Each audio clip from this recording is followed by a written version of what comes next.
it's amazing. We feel really proud that you all have come down to Pakistan and successfully were able to summit the world's second highest peak.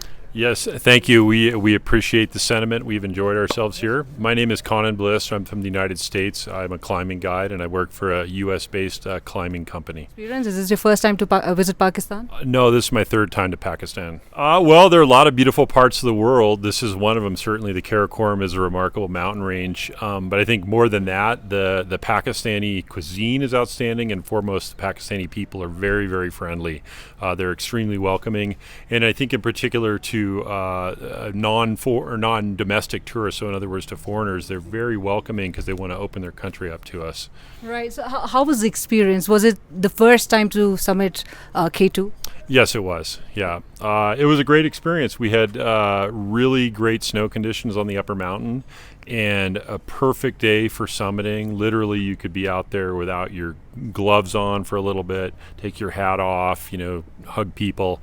So we had perfect conditions on the summit, which is a rarity in the Karakoram range. And how was the group and the people that were accompanying you?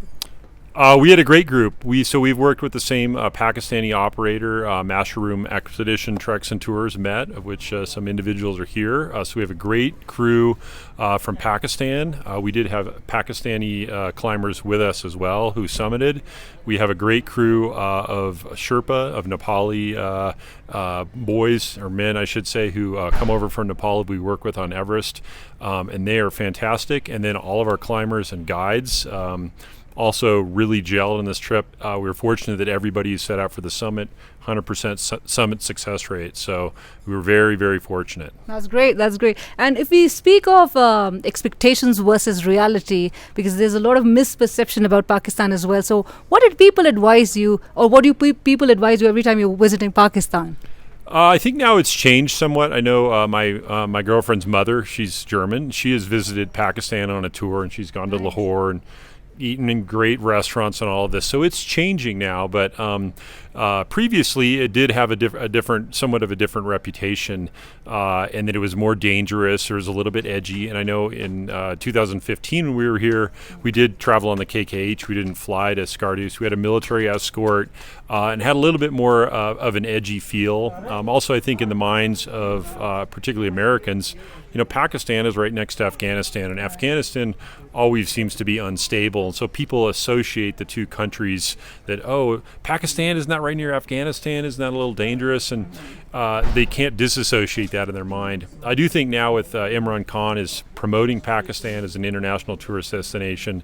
You see it within Central Karakoram National Park that they're extending the road. They put in a cell tower this year so people have 4G, and they're trying to get the information out to the world that Pakistan is a great trekking and climbing destination, which of course climbers have known it for years, but for the general tourists, it's slowly becoming more mainstream destination. Right. So like you mentioned, the Prime Minister of Pakistan, Mr. Imran Khan, and with him promoting Pakistan all over the world, you think that has definitely helped improve tourism in Pakistan? I do think so. Yeah, I can't speak to tourism in other areas other than up here, but there are a lot more people in recent years. Even in this year, in spite of COVID, there were people here. But 2 years ago when we were here, it was probably 10 times the number of people as in 2015. So I think it's really Pakistan's going to sell itself once people get here and see it, but it's getting them here to do it. So what would your message be to people out there who also want to experience the thrill that you've been through? What would you advise them?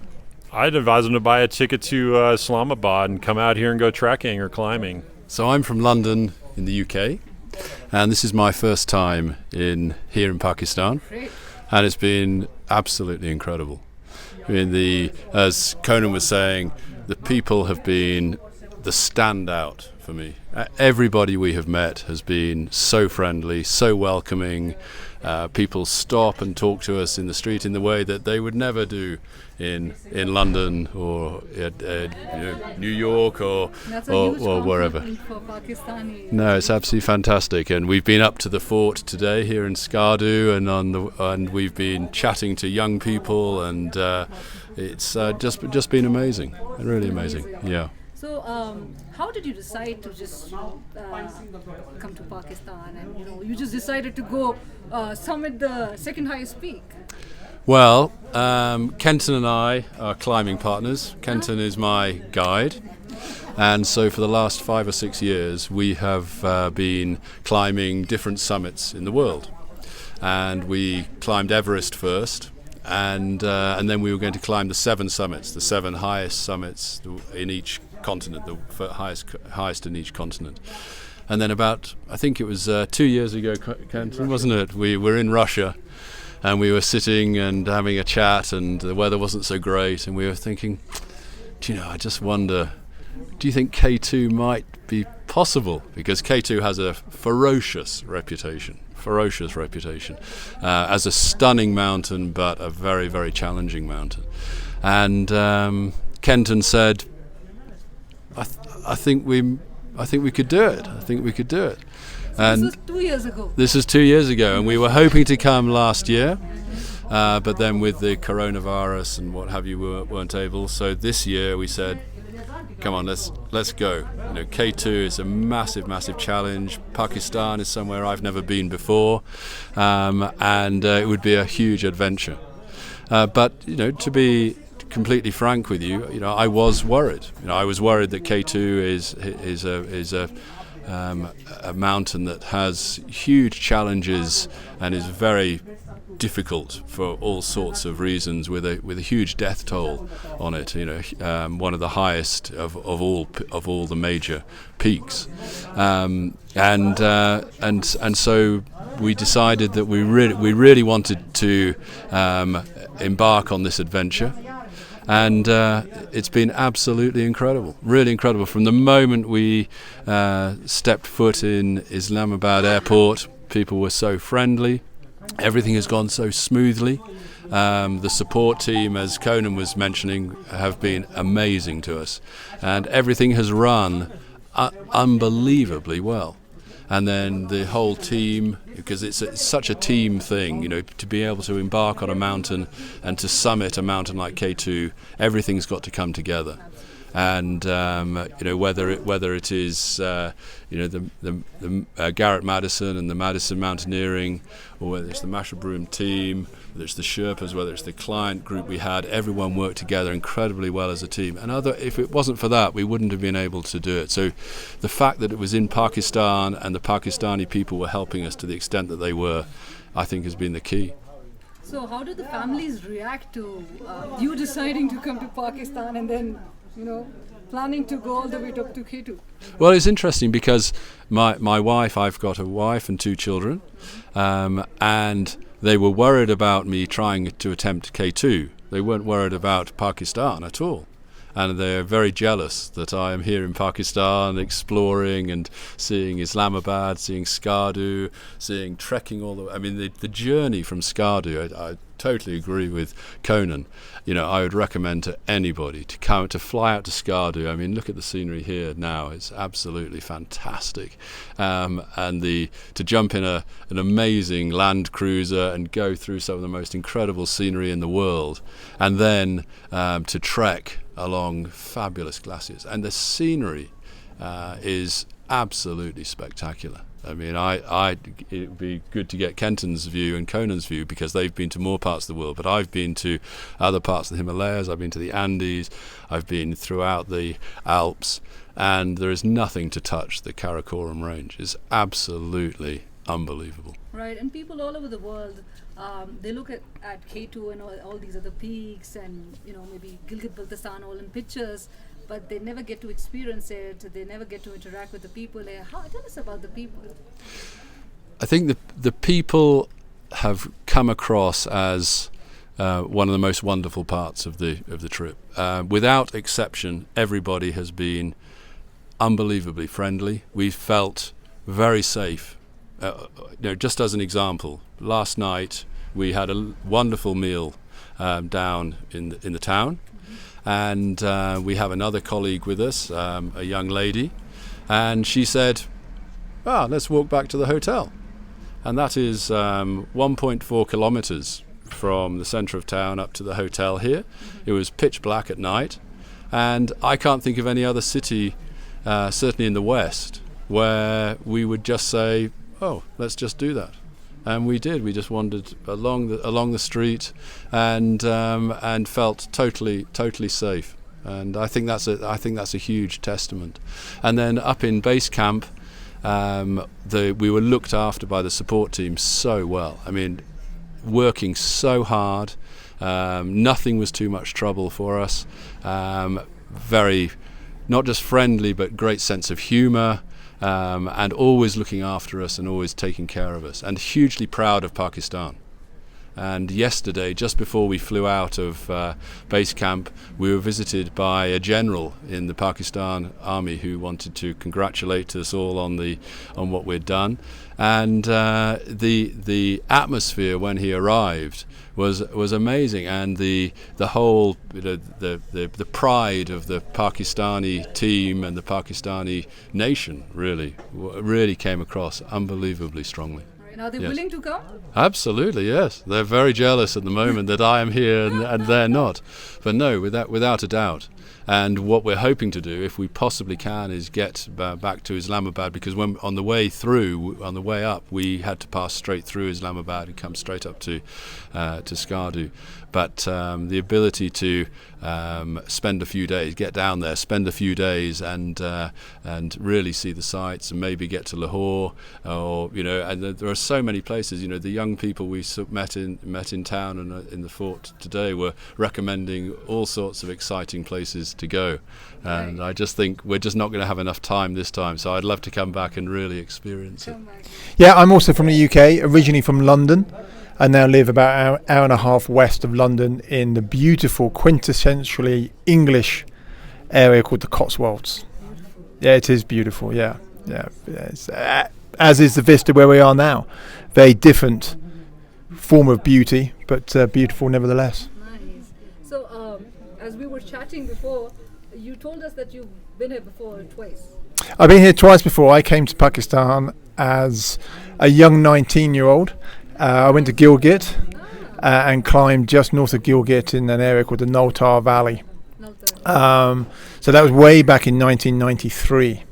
And then I actually came to Skardu afterwards. We trekked in the DSI plains, which are just south of here.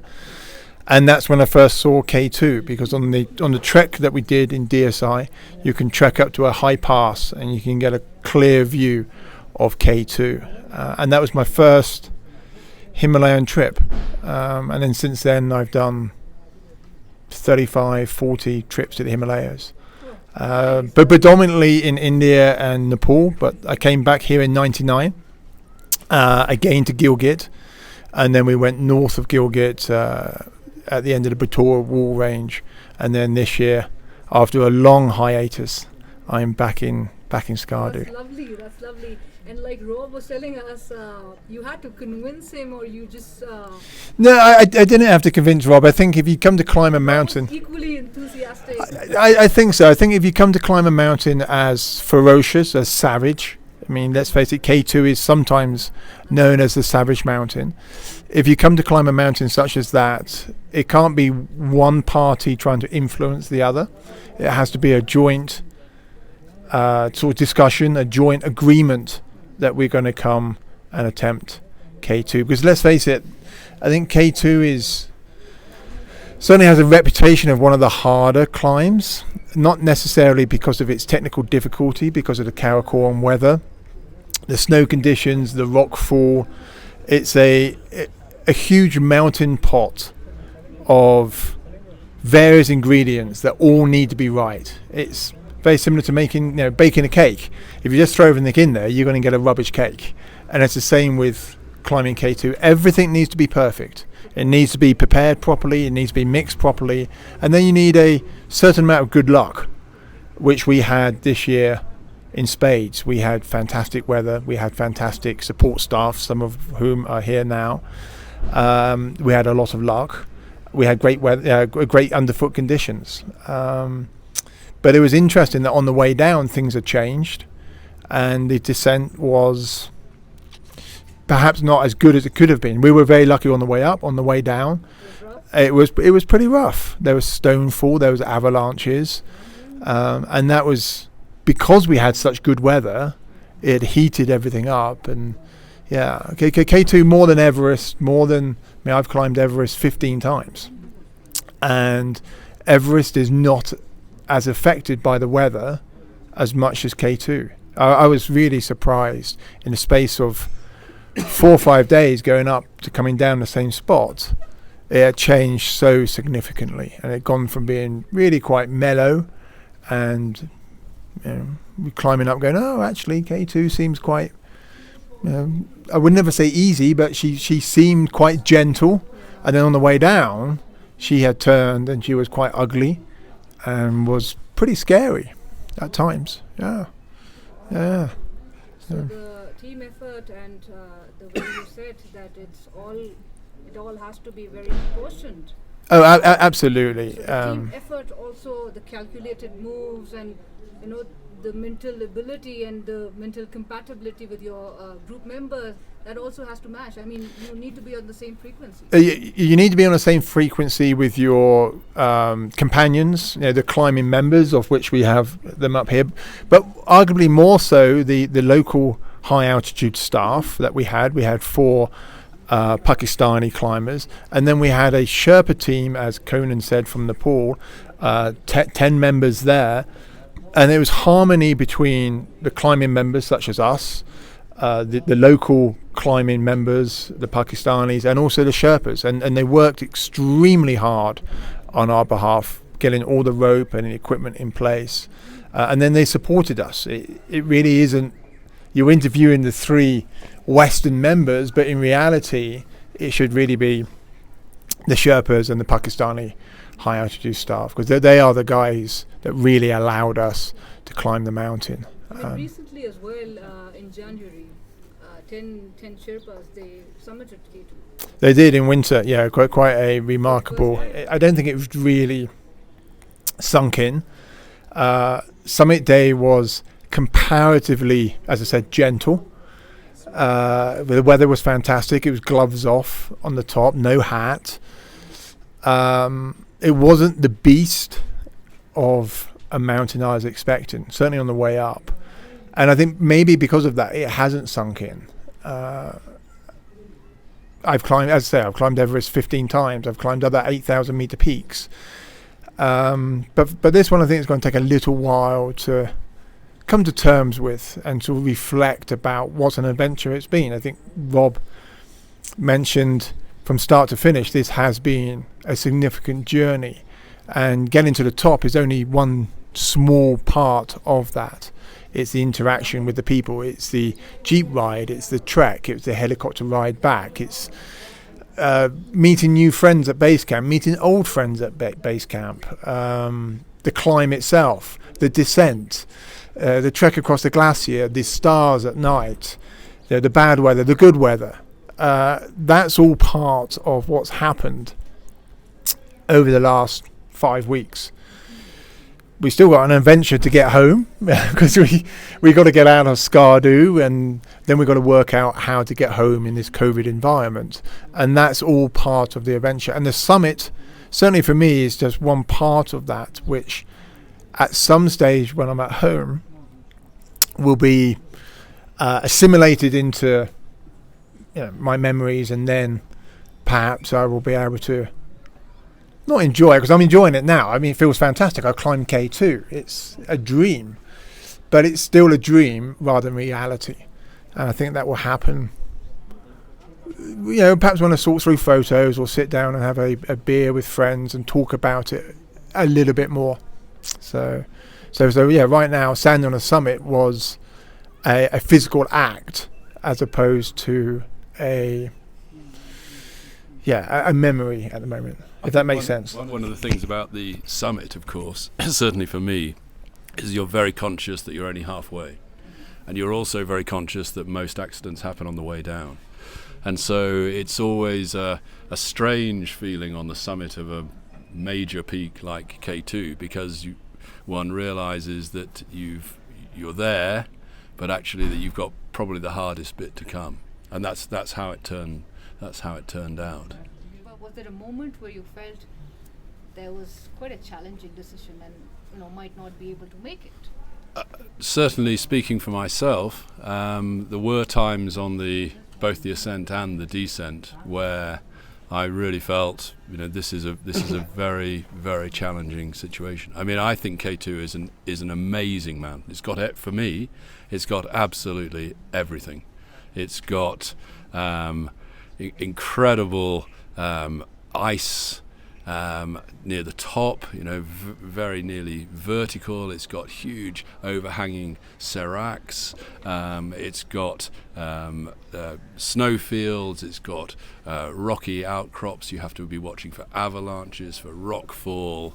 The technicalities of it for someone such as me are very, very challenging. And so for me, K2 is a much more complete mountain in many respects than Everest, because it throws so many challenges at you. But these guys are the professionals. I'm just the amateur. But Rob, as your friend and your companion during this journey, was explaining that it hasn't really sunk in. Do you really? I mean, when you came down finally, was it easy to register that you've actually been on the top and then you're back safely? Certainly, it's not until you take that final step into advanced base camp that I felt actually safe. And even then, I have literally just put a post out on my Instagram feed, which was, it was literally as we were airlifting out of base camp that I really felt, I'm now in the hands of the Pakistani army. I am safe. And so for me, because I've been solely focused on this in mountaineering terms for maybe 2.5 years, something of that sort, whereas Conan and Kenton are doing lots of different challenges for me. And so, for me, it was an incredibly emotional moment. I never thought I would do it. I never thought I would set foot on the top of K2. Although I came out here with that intention, I didn't think it would happen. I mean, how to keep the stamina intact and the energy levels high. At base camp, we have a chef crew. They're all from the town of Conde, which is between here and Hishi. And Karim is our chef. He's been with us now. This is the third expedition I've been on, and he's been consistent. So we have a really good cook staff, and we have all kinds of. He'll cook international stuff, or he'll cook Western breakfast, and we'll have some good Pakistani stuff for dinner. We do have plenty of meat. They'll bring chickens in, and they'll butcher a cow. So we have good meat. We get some fresh vegetables resupplied. So at base camp, we're eating really well. When you start heading up the mountain, we do a rotation where we acclimatize. We go up to Camp 1 for a couple nights, Camp 2. Then we start eating dehydrated food, which you just add instant water. Basically, it's instant food. You just add hot water to. So then you're getting the calories, but it's not as delicious. And then on the summit push, it gets a little bit harder because you tend to lose your appetite. Most people do as you get up to Camp 3, Camp 4. You're above 7,000 meters.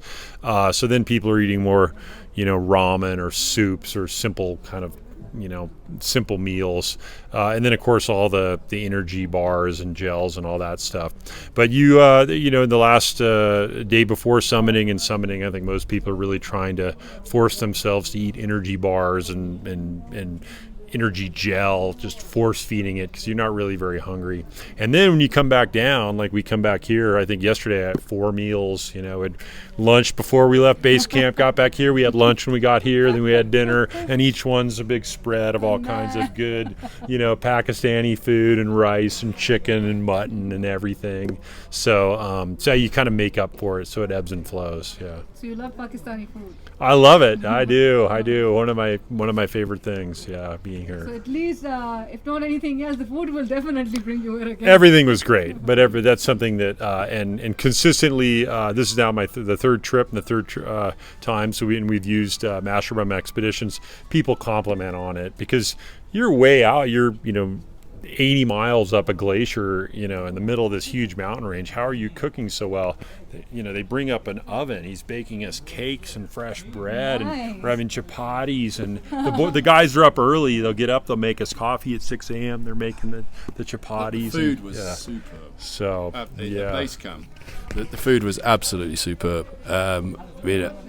Compared to Everest base camp, which is my only other high altitude base camp, similar operation, and I must say I wasn't with Madison Mountaineering at that point. I was with another team, but the food here in Pakistan was absolutely amazing. I mean, did I not comment pretty much every night?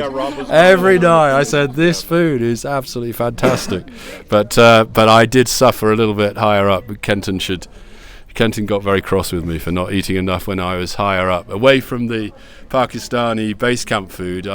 It was so good, I didn't feel like the other food. That's the problem. So I first came here in 1993 as a 19-year-old. The first time I'd been outside Europe. And ever since then I've been saying that one of the things that people don't realise with Pakistan is that it probably has the best food in the world.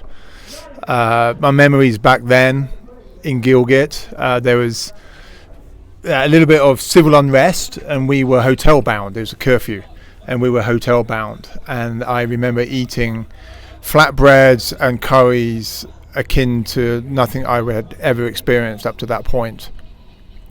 So yeah, I concur with my friends here. The food was, you know, simply off the charts. I mean, mountain food is mountain food. It doesn't really matter where you go. But the base camp food, yeah, it's something really, you know, rather special. And then just to sort of reiterate what both Conan and Rob have said about the people and, you know, the place here, it is a very misunderstood country, unfortunately. Coming here as a 19-year-old and then 5-6 years later, as, you know, in my mid-20s, and today, 28 years later, the generosity and the warm-hearted nature of the local people hasn't changed at all. They're still just as inquisitive, just as friendly. Where are you from? What football team do you support? Who's your favourite Pakistani cricketer? You know, these are the questions we're being asked all the time. And Rob's already mentioned. So who's your favourite Pakistani cricketer? You put me on the spot now. I've never forgiven Pakistani cricket for beating England in the first one-day World Cup. Imran Khan was captain, and that's how long ago it was, and it was the first ever World Cup, and England lost the final. So I've never quite forgiven you for that. If you walk the streets of London, people are not going to come up to you and ask you where you're from, what's your favourite football team, who's your favourite cricketer. It's just not, or give you advice on what sites you should go to see, as the girls we're doing today. They're saying, oh, you've got to go, it's an hour and a half away, you've got to go to see this valley or this waterfall. And I think that's the biggest disappointment in terms of the world view of Pakistan, because people are, you know, they're simply missing out. They unfortunately have this biased view of this wonderful country. Yes, there are difficulties here in terms of travel, and you know, the KKH is shut, or, you know, has been shut, so our travel to get back home is inhibited a little bit, but that is part of the adventure. You come to these amazing places and it is a little bit challenging, but for the majority of tourists, I think they would find it a fascinating, enlightening place to come. It's from the people, the food, the scenery and environment, it's fantastic. It's very, very good.